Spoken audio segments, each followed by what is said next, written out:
Jornal da Rede Alesp. Vamos a mais uma entrevista aqui no Jornal da Rede Alesp. Vamos falar agora com Pedro Cortes. Ele é professor do Instituto de Energia e Ambiente da USP e nos fala sobre a situação do nível dos reservatórios de água aqui em São Paulo. Bom dia, professor. Mais uma vez a gente agradece a sua participação aqui no Jornal da Rede Alesp. O senhor veio ontem aqui fazer uma entrevista, mas a gente teve um probleminha de conexão e acabou caindo a sua entrevista.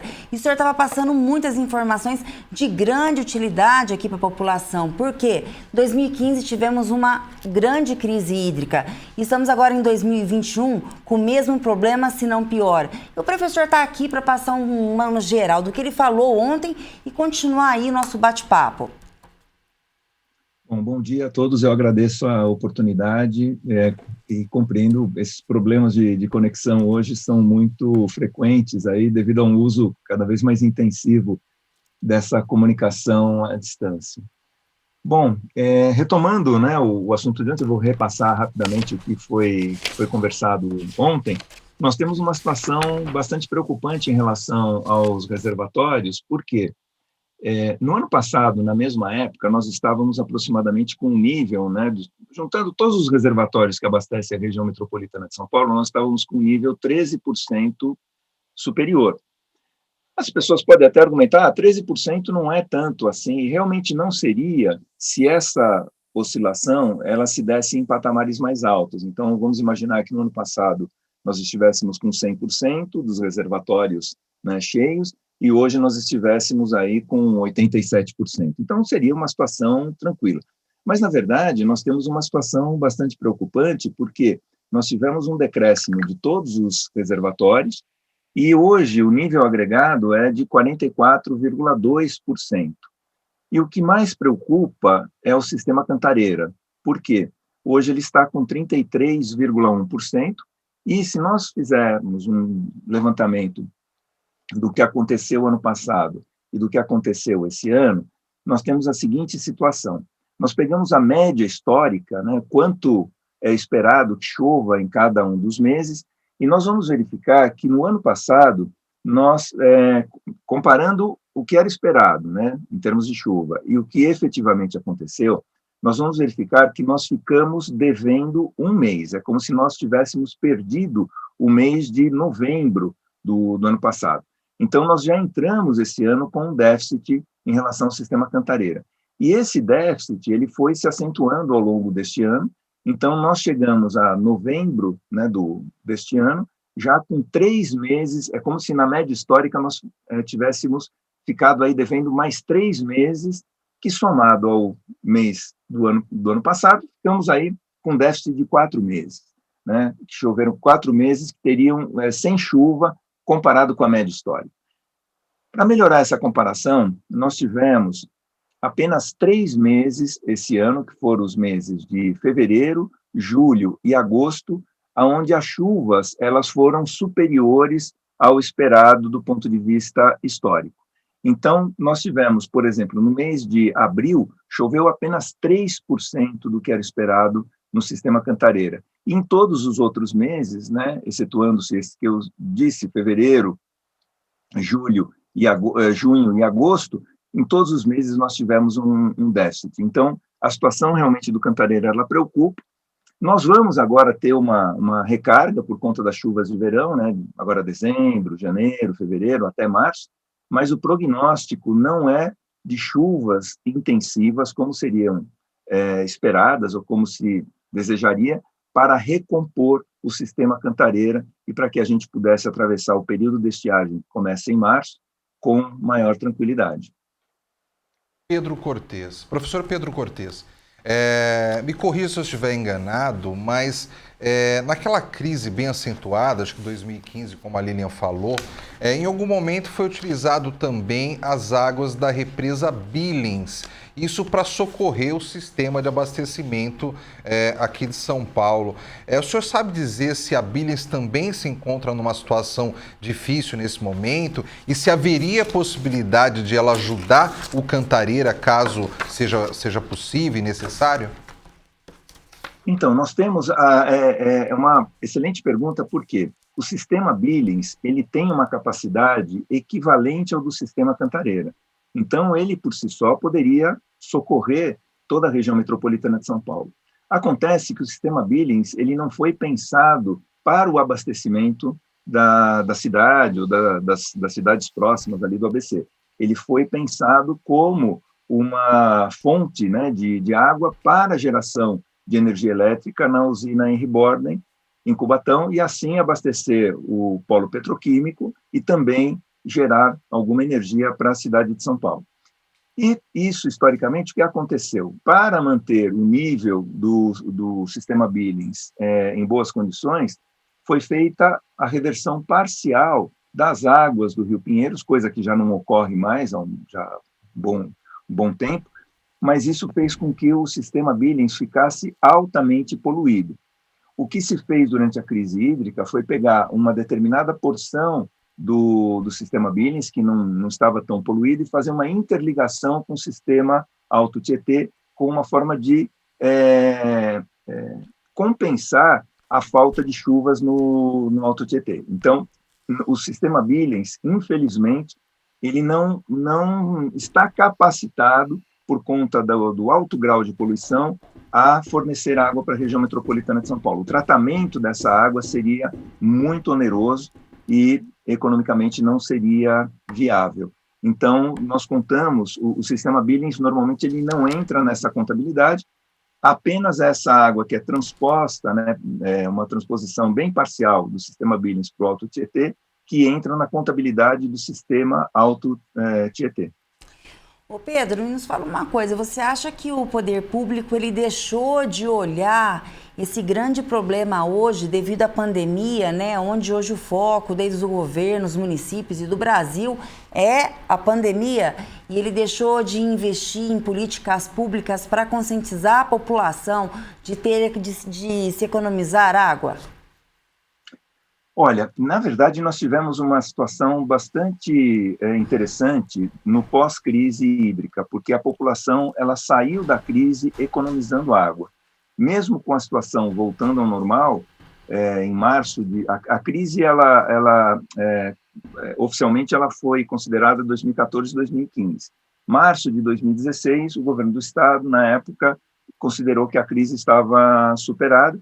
Então, a população ela sai economizando água. Hoje, o consumo de água ele é menor, quer dizer, pelo menos até o início da pandemia, ele era menor do que o verificado antes da crise.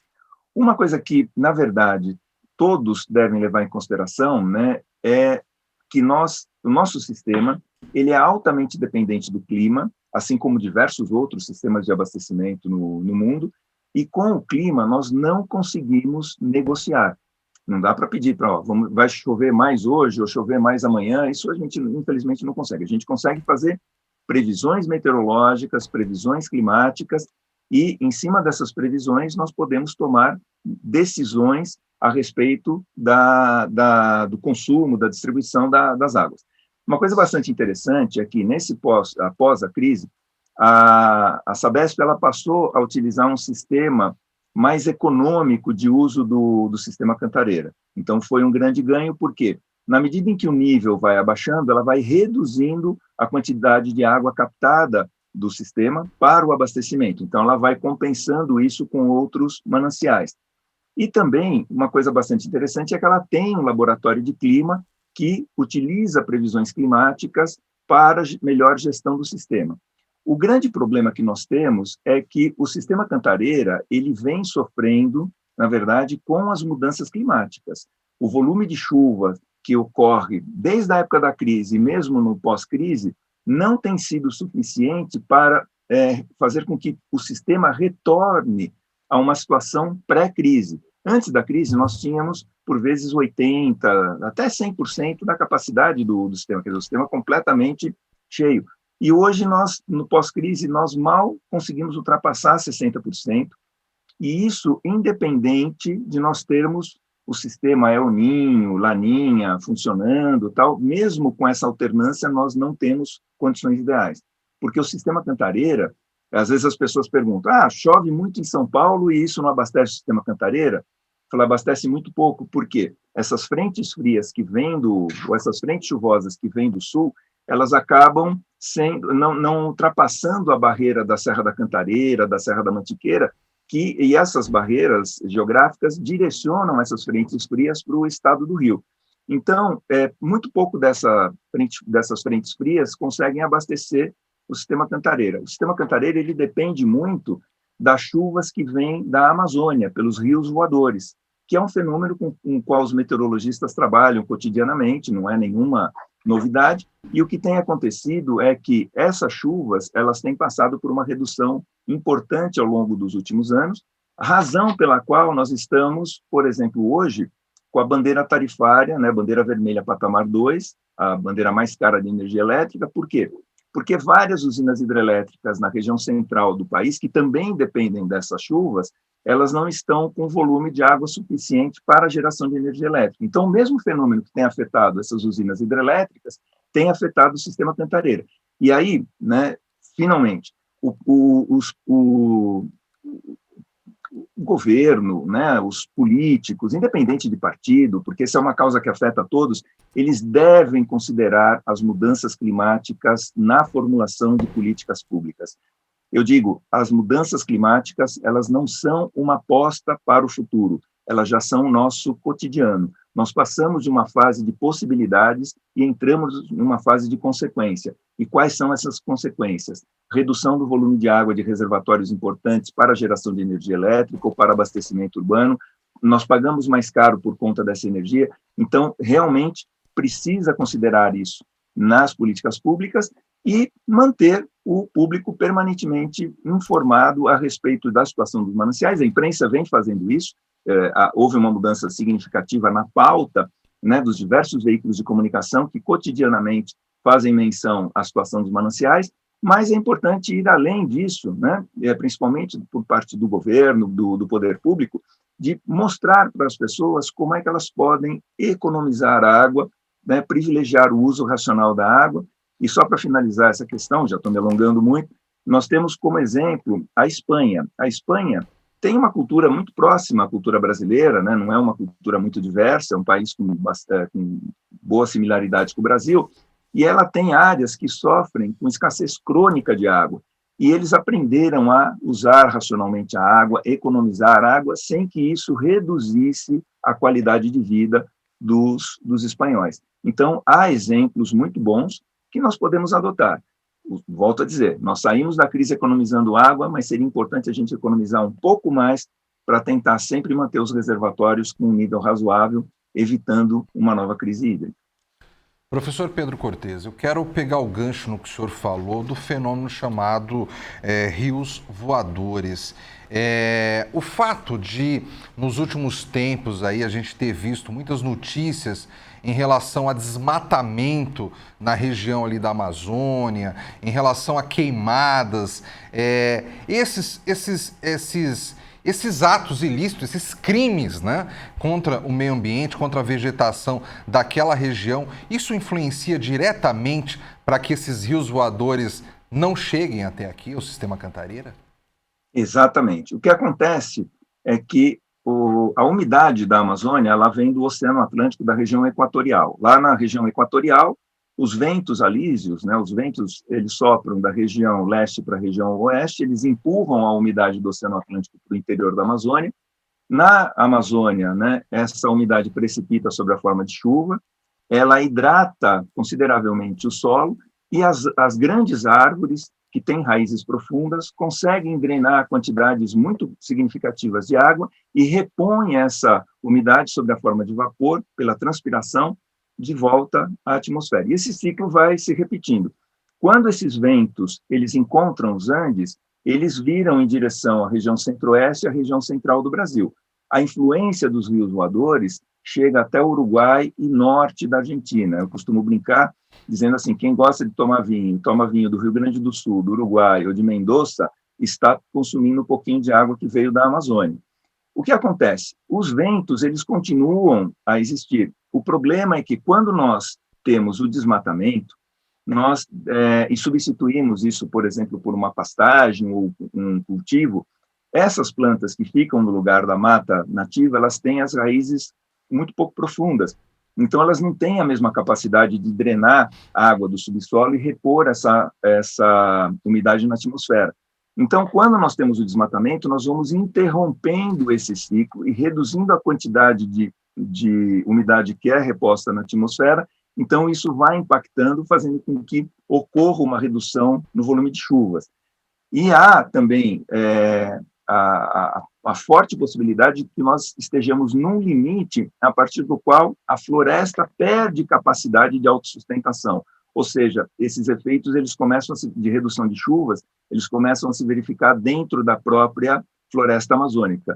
O professor Carlos Nobre, do INPE, vem alertando sobre isso há mais de 20 anos, há publicações dele desde o final do século passado, alertando sobre isso, junto com outros pesquisadores, sobre esse fenômeno, e isso realmente tem se verificado, porque não é essa redução no volume de chuvas, né, nos grandes reservatórios, por exemplo, de Emborcação, Furna, Serra da Mesa, Nova Ponte, são grandes hidrelétricas, ele não vem ocorrendo, não é uma coisa ocasional, ele vem ocorrendo há pelo menos 10 anos, em alguns reservatórios há 12 ou 15 anos. Então, isso efetivamente é um reflexo do desmatamento na Amazônia. Professor Cortes, a gente está chegando aqui quase no final do nosso tempo da entrevista, mas eu quero fazer a última pergunta para o senhor. Claro. Se eu não estou enganado, a agricultura é quem mais consome água. Existe algum tipo de iniciativa por parte dos governos, por parte do governo do Estado de São Paulo ou do governo brasileiro, para haver um diálogo com os agricultores, para ver se às vezes não está havendo desperdício ali, já que grande parte do consumo da água se dá na agricultura e o Brasil é um país que ainda tem uma agricultura muito forte? Veja, muitos agricultores, eles têm substituído aquele sistema tradicional de irrigação, né, que às vezes a gente vê com grandes sistemas aspergindo água, né, em profusão, tem substituído por sistemas de gotejamento, onde você tem uma economia de água, você economiza também energia elétrica e você consegue uma irrigação até mais eficiente. Então, a agricultura ela vem caminhando para meios mais sustentáveis. É claro que compete ao governo, não só o governo do Estado, o governo federal também, o governo de outros estados, incentivar esse uso mais comedido da água, evitando o desperdício, porque nós sabemos o quanto custa, né, de memória recente, isso, o quanto custa não o desperdício, mas uma crise hídrica, né, o custo social, o custo econômico disso. E nós não podemos, nesse momento, aonde nós esperamos que no próximo ano a gente consiga sair da pandemia com uma vacinação em massa, tal, e aí nós teremos condições de retomar o funcionamento normal da economia, nós não podemos correr esse risco de, ao final da pandemia, nós termos uma crise hídrica que venha retardar esse desenvolvimento, nessa retomada do desenvolvimento econômico, de geração de empregos e tal. Então, é muito importante essa conscientização de todos, por isso que eu agradeço muito esse espaço que vocês estão dando para a divulgação desses dados, desse contexto. Professor Pedro Cortes, do Instituto de Energia e Ambiente da USP. Eu quero agradecer a sua presença aqui mais uma vez no Jornal da Rede Alesp e a sua gentileza aqui em atender a gente no dia de hoje, no dia de ontem também que o senhor falou conosco. Muito obrigado pelas suas informações. Eu que agradeço, estou sempre à disposição. Um bom dia a todos. Bom dia, bom trabalho, professor. Obrigado.